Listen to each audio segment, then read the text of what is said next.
নির্ধারিত মেয়াদ শেষ হলেও বাগেরহাট সদর উপজেলার পূর্ব সায়রা লক্ষ্মীখালী ব্রিজের কাজ শেষ করতে পারেনি ঠিকাদারি প্রতিষ্ঠান।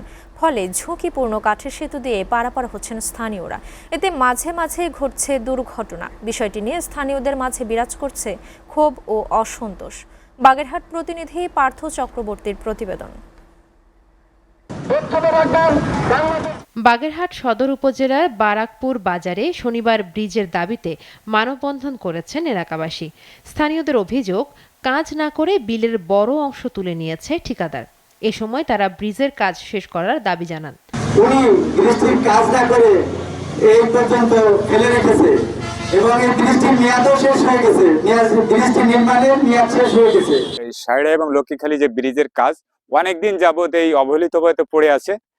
আমরা দীর্ঘদিন ধরে দেখতেছি যে এই ব্রিজটার কাজ হয়তো হয় না, ভাঙাচুরো পড়ে আছে। আমাদের যাতায়াতের অনেক সমস্যা হচ্ছে। রোড দিয়ে সমস্ত যাতায়াত করি আমরা। এখান থেকে সাকসিরি যাই, সাকসিরি ফয়লা যাই, ফয়লার থেকে একবারে মহাসড়ক আমরা মংলা খুলনা টু আমরা এই রোড চলাফেরা করি। তো আজ এই কয়েক বছরই এই আমাদের রোড উল্টে ভাঙাচোরা ছাড়ে না। দরপত্র যাচাই বাছাই শেষে 2024 সালের শেষের দিকে পূর্ব সায়রা লক্ষ্মীখালী খালের ওপরে ব্রিজ নির্মাণের জন্য নিশীথ বসু নামের একটি ঠিকাদার প্রতিষ্ঠানকে কার্যাদেশ দেয় এলজিইডি।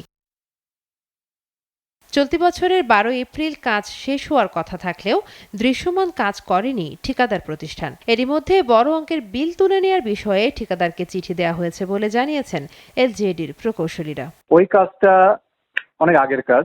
আমরা এই কাজটা শুরু করতে একটু দেরি করছে ঠিকাদার। তারপর আমাদের পক্ষ থেকে চিঠি করা আছে, আমার পক্ষ থেকে কথা করা আছে উপজেলা থেকে। তখন শুরু করছিল না, তখন চিঠি করা হয়েছে, এক্সটেনশনকেও দেওয়া হয়েছে। এরপরে ওরা কি করলো, কাজটা শুরু করলো। এখন এরপরে আমরা চিঠি করেছি এবং এটা এক্সটেনশন বরাবরও চিঠি করা হয়েছে যে এটা পুরোপুরি ক্যান্সেল করার জন্য চিঠি করা হয়েছে, যেহেতু সে কাজ করছে না দীর্ঘদিন। এদিকে ভাঙা নরবরে কাঠের ব্রিজ দিয়ে পারাপারে ভোগান্তি পোহাতে হচ্ছে জনগণকে। জনদুর্ভোগ লাঘব করতে দ্রুত কার্যকর পদক্ষেপ নেবে কর্তৃপক্ষ, এমন প্রত্যাশা বাগেরহাটবাসীর।